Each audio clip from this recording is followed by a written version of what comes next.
Que o bom Mestre Jesus esteja ainda mais junto com cada um de vocês na peregrinação da vida extraordinária no campo encarnatório, prosseguindo cada vez mais as sinalizações necessárias de quais os balizamentos oportunos ainda a serem alcançados e fortificando a sua caminhada para que você possa alcançar os seus objetivos reais, os seus objetivos necessários para o amadurecimento interior gradativo e progressivo.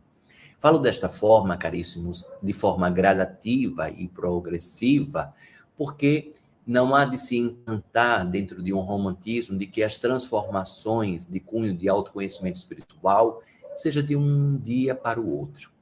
É toda uma forma continuada, é toda uma forma de progressão. Você vai progredindo a cada movimento, por mais que esses movimentos sejam escorregadios. Você escorrega e você, ao se levantar de balizas já sabidas, de encaminhamentos, de reestruturações, de resgates espirituais, você já se levanta de uma forma diferente. Você já se levanta muito mais consciente daquilo que você fala, daquilo que você ouve, daquilo que você visualiza e quais são as suas prioridades dentro da atmosfera dos filtros oportunos da sua vida. Aquilo que você vai empregando energia, como assim falei no último hospital, aquilo que você vai depositando parte de você, aquilo que você fala. Será que realmente vale a pena você desprender alguns campos diante de alguns contextos que definitivamente não valem a pena, não vale a pena de nenhuma forma de você prosseguir qualquer tipo de palavra ou propagação do que quer que seja? Então, caríssimos, observem, aproveitem a jornada de uma forma cada vez mais consciente. É muito natural esse aceleramento, muitos seres que eu participei na última semana dos Evangelhos do Lar, sentindo uma perspectiva de um aceleramento, uma aceleração no tempo.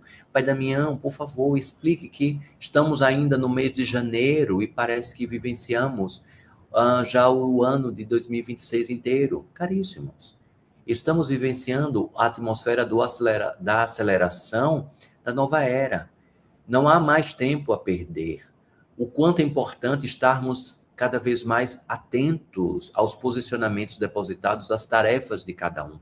Os mentores espirituais, cientes das suas tarefas, os seres que estão no plano encarnatório, cientes cada vez mais das suas tarefas. Às vezes, o campo do chakra base vai dando uma lentidão por conta das distrações, principalmente distrações sexuais, caríssimos. A energia que você deposita precisa ser mais conservada.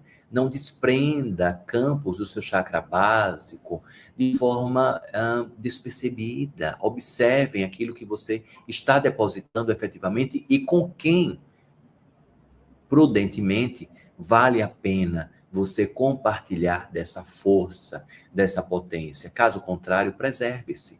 Preserve-se. Aplique essa força, essa mobilização para aberturas de várias ações, de várias reestruturações que você quer na sua jornada.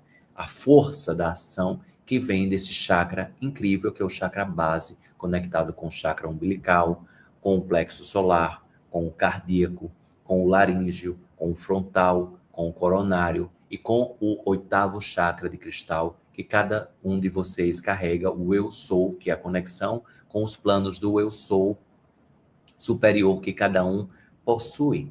Então, caríssimos, observem a jornada com muito mais atenção.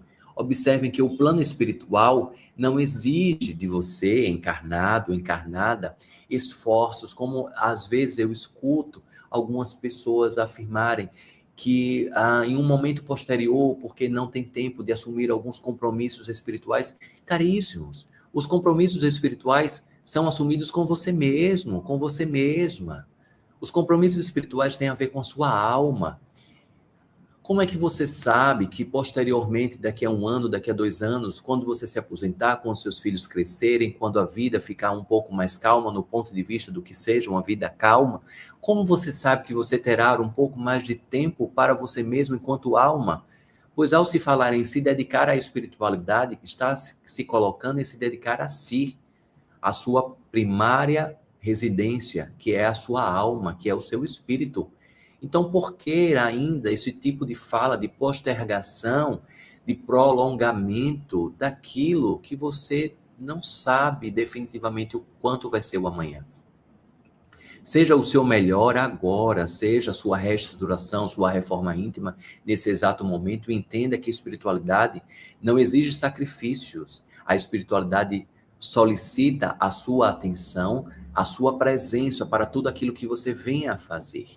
E assim, quando você se liberta deste peso que seria o sacrifício espiritual, este peso que é servir ao campo da espiritualidade que está inebriado com o campo da coletividade, a sua vida flui de uma maneira muito mais incrível, muito mais libertadora, muito mais blindado para todos os vales que você tenha aqui atravessar, caríssimos.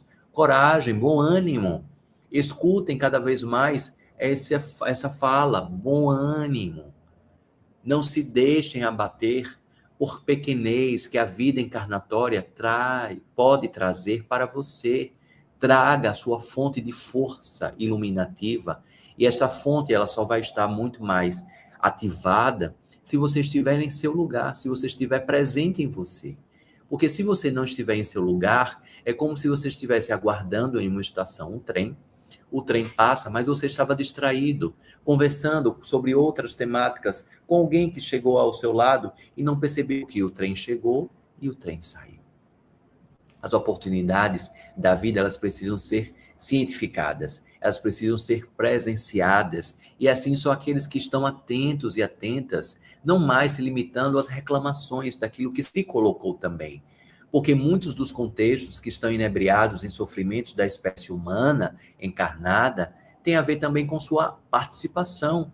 Ao você assumir a sua participação em coisas que não deram certo na sua vida, fica muito mais consciente e fica mais justa a vida, não criando dívidas que Deus, a egrégora espiritual, a própria vida como uma forma inteira, tem para com você. Caríssimos, observem quais são as justificativas que talvez estão sendo colocadas para que a vida continue um peso, para que a vida continue sempre um fardo a ser vivenciado, enquanto vocês possuem provocações espirituais por meio de contextualizações de tratamentos espirituais, por meio de literaturas, por meio de percepções mediúnicas, o quanto mais a espiritualidade precisa fomentar em você que existe uma força extrafísica, uma força que está em planos e camadas superiores, para que você vá neutralizando e colocando o ajuste do campo espiritual e do campo racional. Porque alguns seres, que assim observei esta semana, se colocam em um escudo de medo, colocado de quê? É porque eu sou racional. Mas isso é um grande escudo. A racionalidade em extremo, em polaridades extremista, em polaridade que não levará a lugar algum, é um escudo na realidade de medo, inebriado por muito medo. São pessoas que sabem sim que existem campos extrafísicos, camadas espirituais a serem observadas, camadas dentro de si a serem colocadas em tratamentos, em provas ainda mais fortificantes, e simplesmente a pessoa decide soltar e colocar uma muralha ao redor, uma muralha em si, para que as coisas elas vão se organizando de uma maneira muito mais contemplativa e desconectada com qualquer campo espiritual que traga ou faça lembrar as responsabilidades. O quanto é prático vivenciar uma racionalidade extrema, porque na racionalidade extrema não existe nenhuma força, nenhum campo, nenhum comando superior que está contigo visualizando, te dando forças. Não existem mais, como eles mesmos falam, não existem mais muletas. Alguns outros seres já encarnados disseram que a religião seria o ópio da humanidade. Caríssimos. Depende do ponto de vista e como você se coloca. Se você se colocar no campo de fanatismo e proselitismo, talvez se torne uma grande drogadição da humanidade.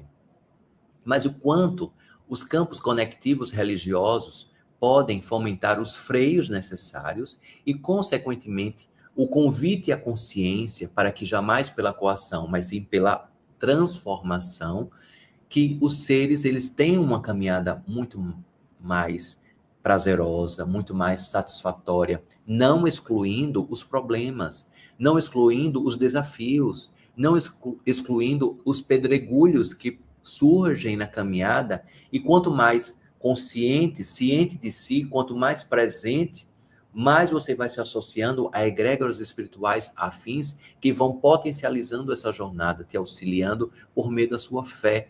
A fé lúcida e não a fé cega. A fé que você apenas acredita no que o outro diz, porque você simplesmente diz que confia no outro. Mas e a sua construção da sua verdade? Qual a sua parte dentro da construção da fé? Não deposite aquilo que é seu no outro, por justamente uma fuga das autorresponsabilidades. Assuma a sua responsabilidade naquilo que você está enxergando, aquilo que você está ouvindo, aquilo que você está sentindo e aquilo que você está se colocando em conexão.